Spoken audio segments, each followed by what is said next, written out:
What's good, YouTube? It's your boy MarshTheKid back with another video, man. So we got Jimmy High Roller. This trade will break the NBA. I'm assuming it's about Giannis because that was a thumbnail. Let's dive in. The NBA season in the books, would it be too early That was to crazy. jump to some The whole team. bold conclusions That was on the crazy. season yet again? Absolutely. Is that going to stop me from making some wildly bold conclusions on the season yet again? No, of course not. So here is everything that happened in the first half of the 2025-26 NBA season in about 10 minutes. With Nikola Jokic sidelined with an injury for the last month, Shai Gilgeous-Alexander is quickly closing the door on this year's MVP race. The only player with a legitimate fighting chance to disrupt what feels inevitable is Luka Doncic, who at this point might retire as the only player with 10 MVP caliber seasons, but no MVP to show for it. But if Shai can pull it off, he'll become just the 5th guard in NBA history to win back-to-back MVPs. And with OKC as the clear title favorites at the moment, Shai is positioned yet again to have another historic season in spite of 90% of NBA fans rooting against him. In other news, after hearing rumors of a Giannis trade for the last half-decade, this saga might finally come to an end in Milwaukee. According to a Shams report, the Bucks are now open to offers for Giannis. And after managing to build one of the most poorly constructed rosters in the league around one of the greatest players of this generation, it appears that the bleak reality for the Bucks has finally set in. Giannis hasn't exactly hidden his frustrations either, looking increasingly unhinged on the court as the season's gone on. I may be wrong, but when a player boos their own crowd, it's probably time to move on. But if this truly was his last game in a Bucks uniform, the next chapter can change a lot wherever he lands. A Giannis cat swap instantly makes the Knicks the favorites in the East. Sending the second best player in the world to the Warriors would be completely unprecedented. And to anyone throwing the Blazers into this mix, They ain't never I do gonna live appreciate that the down. optimism, but now's not the time for jokes. Looking at some of the action around the league, the other night I thought my eyes were playing tricks on me when I saw a 41-year-old demanding the ball during a timeout. A moment that felt equal parts impressive and deeply concerning. But LeBron isn't wrong. Throughout January, he's averaging 24-7-7 on 60% true shooting. Numbers that will make him the first senior citizen in NBA history to be named an All-Star. But it is the other team in LA that has completely shocked the NBA over the last 6 weeks. Led by an inexplicably prime Kawhi Leonard, the Clippers have gone 16-3 over their last 19 games. The best team in the league in the month of January.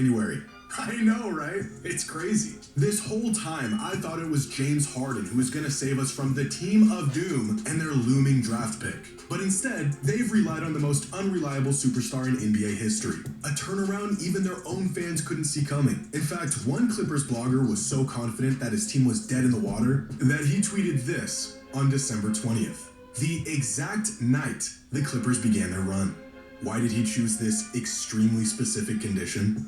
I'm not sure. What were the odds the Clippers were going to actually pull this off? Apparently higher than he expected. Did he actually follow through with his promise? Here's the rest of it. Oh boy. Oh. Oh man. He sure did. In other news, this year's rookie class is separated into 2 different stories. Bro, look like he did that before. I know you used to eat paper as a kid, bro. Paper and crayons. Into 2 different stories, and both start at Duke. Con Knipple has been a revelation for the Hornets this season. At the moment, he is on pace to absolutely shatter the rookie three-point record, a mark that currently stands at 206 from Keegan Murray back in 2023.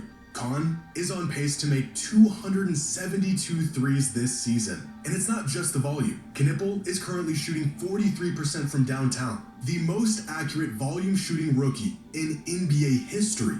But this may still not earn him Rookie of the Year, as Cooper Flagg is proving the generational tags to be completely warranted. His most recent piece of evidence, a 49-point bomb against Knipple and the Hornets. The most points in a single game by a teenager in league history. A game that gave Dallas fans a moment of solace as they approach the 1-year anniversary of the day that shall not be mentioned. And a performance that makes an already close Rookie of the Year race even closer. Meanwhile, in Denver, the Nuggets had to weather the storm without Jokic for an entire month, and still managed to go 10-6 in his absence, which has been enough to make some fans wonder if we are overestimating Jokic's value. If his team can stay in the hunt without him, how valuable is he really?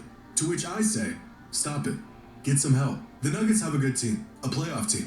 Nikola Jokic makes them a championship team. But it's in the East where the Pistons have proven their early season success was not just a fluke, as they have risen to the #1 spot in the power rankings. The first Eastern Conference team to top the power rankings since December of 2024. In fact, here is every team in the NBA and the difference in their expected win percentage coming into the season versus their current win percentage. Essentially, which teams have overperformed expectations so far and which teams have underperformed expectations. Looking at some of these results, odds makers made the fatal mistake of overestimating the Kings. They were projected to be one of the worst teams in the league, but instead, they are the worst team in the league. My Blazers have overperformed by 5% so far this season.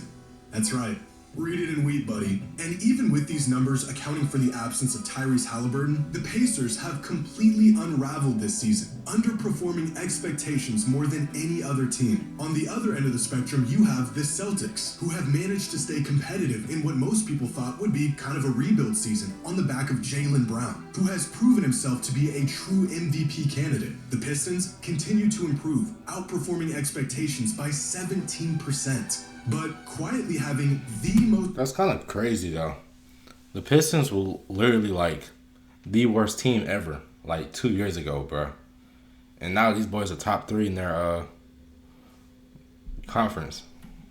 surprising year are the Phoenix Suns, a team with one of the highest turnovers since last season and was projected to be a complete non-factor, playing like a playoff team. If you bet me that Dylan Brooks would be averaging 21 a game this season, I would be eating my words like that one Clippers fan right now. Now, looking forward, we have the All-Star Game coming up, and this year we will see a new format to the All-Star Game once again. And despite their best efforts, this variation also looks like dog water, with international players having a larger presence now than ever before, and the NBA willing to try every format under the sun to get players to give a damn about this game. What better time to roll out what we've all been asking for?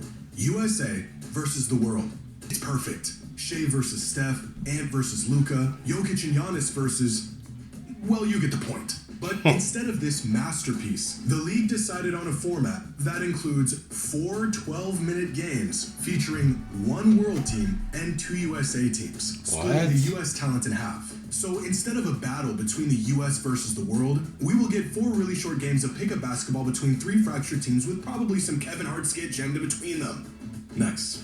Now, here are the official power rankings through week 15, and the change in the rankings from our previous video back in week 4. And a lot has changed in the past 11 weeks. Because the Thunder failed to be the greatest regular season team of all time, they got demoted to second in the power rankings. The Rockets, Spurs, Nuggets, Suns, and Timberwolves all look like they'll continue to be tough out west. The Celtics have skyrocketed all the way up to number 8, with Jaylen Brown leading the charge in the absence of Tatum. The Hornets quite possibly have their best roster of this century, which is good for the 21st spot in the league. On the other end, the Lakers continue to slide, down 6 spots since our last ranking. The Magic have also lost their footing since November, falling 6 spots. And the Bucks are absolutely plummeting into the abyss. A small preview of what's to come once Giannis gets the hell out of there.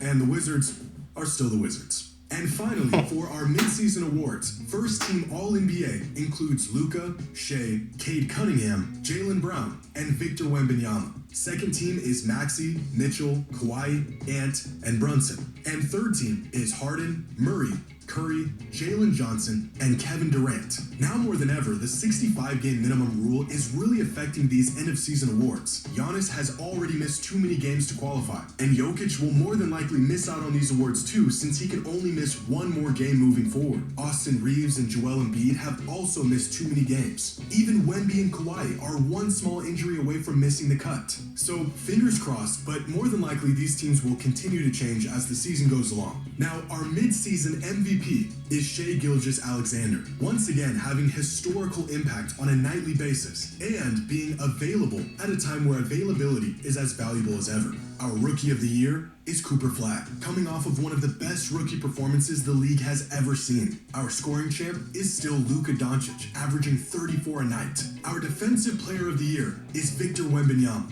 and the race for the most improved player is still neck and neck, but I'm gonna give the edge to Deni Avdija, who went from a part-time starter to a legitimate all-star since last season. Who?